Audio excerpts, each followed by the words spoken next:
મહાદેવ મહાદેવ, દાદાની મરજી વગર પાંદડું ન હાલે. તમને ખબર છે કે દાદાના મંદિરનું કામ ચાલુ કરી દીધું છે 2 દીધા, અને મુનાભાઈ હાથ પાથરી દીધું એનું લોખંડ, કેમ કે કાલ પૂનમ છે અને દાદાના મંદિરનું કામ કાલથી ચાલુ કરવાનું છે. મને કે હા, મેં કીધું હા. વાસુનો ફોન આવ્યો, મને કે ફટાફટ તું ગાડી દે અને મારે અર્જન્ટ જરૂર છે. મેં લઈ જા, તારી હાટું તો રાખી છે.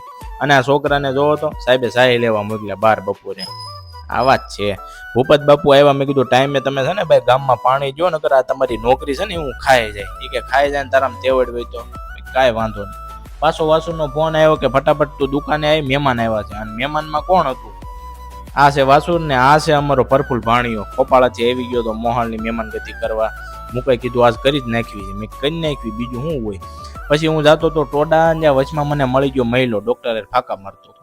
પછી કસાકાન દુકાને એક ટોળકી જામી હતી. હવે એ બધા કંઈક મારી વાત કરતા હતા, પણ હું કરતા હતી કઈ ખબર ન પડી. પણ આજ કઈ લાંબુ લેવાનું નહીં, તો લ્યો તો રેવા કાકાના જય ઠાકર.